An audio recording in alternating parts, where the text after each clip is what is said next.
रचना के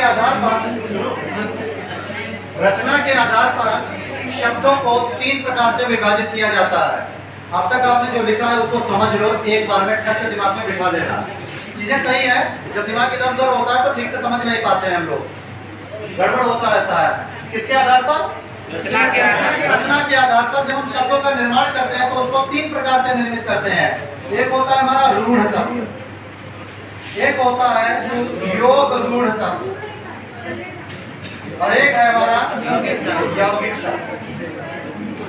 बहुत साफ सुथरी सी बात होती है। रूढ़ का मतलब होता है स्थापित करना, रूढ़ का मतलब होता है प्रतिस्थापित करना, रूढ़ का मतलब होता है चढ़ना, रूढ़ का मतलब होता है बिठाना, रूढ़ का मतलब होता है आरोपित करना, रूढ़ का मतलब होता है एक निश्चित अर्थ को रख देना।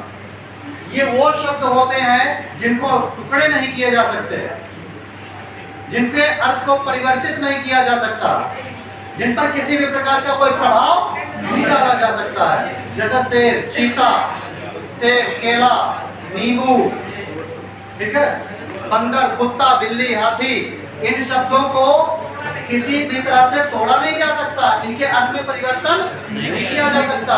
ऐसे शब्द कहलाते हैं योग रूढ़। यहाँ पर रूढ़ शब्द पूर्ववत ले लिया गया, कहो हाँ, कहो हाँ। और यहाँ पर योग शब्द पहले जुड़ा है। योग का मतलब होता है जोड़ना, योग में जोड़ना।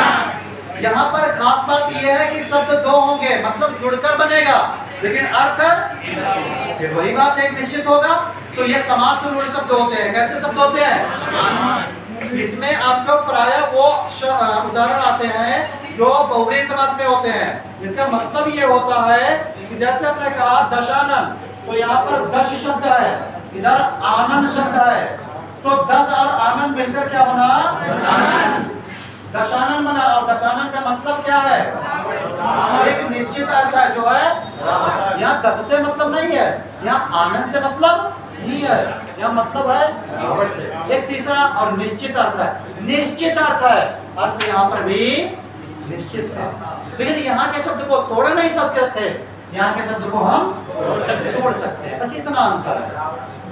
हमने कहा वीणा पाणी, वीणा और पाणी को अलग अलग कर सकते हैं, लेकिन वीणा पाणी एक में कहा तो क्या होगा?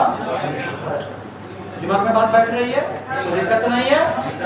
लिखे हुए पर ज्यादा वो ना रखो, आपको चीजें समझ में आ गई, श्रेष्ठ है, चीजें समझ में आनी चाहिए। आगे क्या है? यौगिक शब्द है हमारा।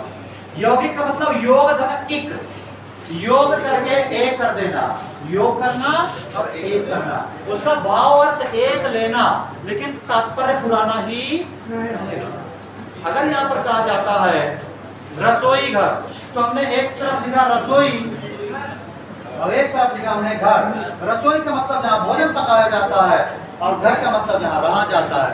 तो हमने कहा जहाँ पर भोजन पकाने के लिए ठहरा या रुका जाता है, या जहाँ पर भोजन पकाया जाता है, ऐसा स्थान रसोई घर कहलाता है। तो अर्थ हमारा पूर्ववत रहा। यदि पूर्ववत अर्थ रहता है तो यौगिक, यदि पूर्ववत अर्थ न रहकर एक सुनिश्चित अर्थ हो जाता है तो योग रूढ़, और यदि शब्द को तोड़ा ना जा सके, तीनों में अंतर हो गया। कोई दिक्कत है? जो लिखा वो समझ में आ गया? कुछ अगर पूछना चाहते हो तो पूछो, है कुछ ऐसा? ठीक है, धन्यवाद।